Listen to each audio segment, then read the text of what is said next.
What's up, everybody, and especially CoryGFitness.com members. I got Branson Ferrier, who's driving from Alabama back home in Canada, who just graduated playing college golf at Alabama State. Now he's moving on to a pro tour in Canada, and he squats every day, most days at least. So what I want to do by this video is crush some stereotypes that you golfers out there can't squat and that it's not good for you. So I figured, why not? We have a guest today. We would ask him. So tell me about how long you've been squatting most days for, and kind of some of the stuff you experienced. I started messing around with the squat every day about 2.5 years ago, and everybody thought you was crazy. Everybody thought I was crazy. I thought I was crazy for the first couple weeks, and then eventually it just became something that I had to do, and I felt better when I squatted as opposed to not squatting, and I did everything I could to do something that had to do with squats.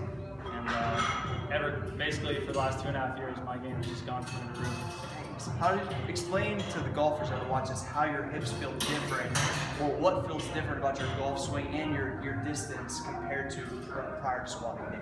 Yeah, I think it has a lot to do with just increased mobility as well as just natural power. I mean, I hit the ball probably as far or a little further than I used to, but I don't have to swing out of my shoes anymore. I can swing so a lot. So the effort per swing is less. Yeah, I can swing a lot more balanced and in control and still get the same, if not a better result out of it. Nice. So more efficient. Exactly. So I'm not a golf pro, obviously, but the accuracy when you don't have to swing out of your shoes is obviously levels way higher. Yeah, correct. Obviously, the smoother you can swing a golf club, the better chance you have of hitting the center of the face every time, and you're going to get a better result out of that. Because I know when I spent some time with Tiger Woods, it looked like he was swinging hard, but it almost didn't look because it's so efficient, in that you just see the ball just literally like explode off the club face. So, but it looks like he's swinging easier than I would. So that's got to feel good when you're tired towards the end of a round that you're just grooving and you know you're going to have the same distance, I would think. Yeah, and someone like him, he's so ridiculously strong. Now, it looks like he's swinging really hard, but I'm sure if you ask him, he's like, no, I didn't hit that too hard. Exactly. Yeah. So that's good. So one thing I always talk about is that when I went a whole, basically like off-season or winter of squatting and then went back into playing golf, that I almost felt like a completely different person because I was so much more mobile. A lot of people believe if you squat daily, your mobility would decrease, but I argue that it increases because you're sitting in that groove so often. Is that what you experienced? Yeah, definitely, especially if you're doing it properly. And for me, the biggest thing was just switching up stances, everything front, back, low bar, overhead. Front, back. Low bar, overhead, everything, just to get a little different angle every time. And I don't know if I could ever not squat. I always say, if I can stand and I can walk, I'm going to squat. One thing that a lot of people don't realize is that that's the conjugate method, which is what I've been preaching about, which I learned from Louis Simmons, which he got from the Soviets, which the Chinese use now, and that's why they dominate Olympic lifting. At the end of the day, when you give yourself a different variable daily, your body has to adapt to it. One thing you mentioned, we were talking off camera, was the first 15 days, 14 days sucked ass. Yeah. Which I tell her, those are like the dark times, but then what, your body adapted and, right? Yeah, it was almost like just woke up one morning and like just hit a switch and didn't feel sore out of nowhere.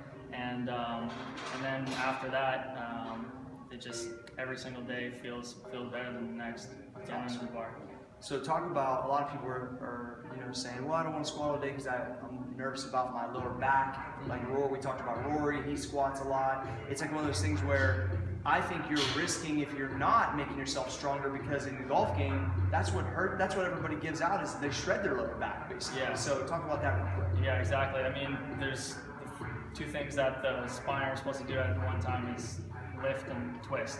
So I mean, if you can protect the low back as much as possible by putting a bar on your shoulders every single day, that's going to definitely help you in the long run. Absolutely. I believe front squats is really key for you guys, because the mobility of the whole body, the way it has to like sit, the way it has to pause, and those type of protocols, and I believe that it makes your core and lower back way stronger. So I don't know if you felt that way, but I believe the front squat's a really big deal for you guys. Yeah, definitely a huge help in the low back, as well as lat mobility. Oh, yeah. Huge in a golf swing. I mean, if you can't get around yourself because your lats are restricting it, then I mean that changes your golf swing drastically. Well, Branson, here's the deal. I know you just graduated college. You're about to go on the pro tour. When you're on the PGA, because that's the only thing we expect. I'm putting a little pressure on you. I know you can go play. You got games. So it's like, just don't forget about us whenever you get there. And we appreciate your time. And glad to have you.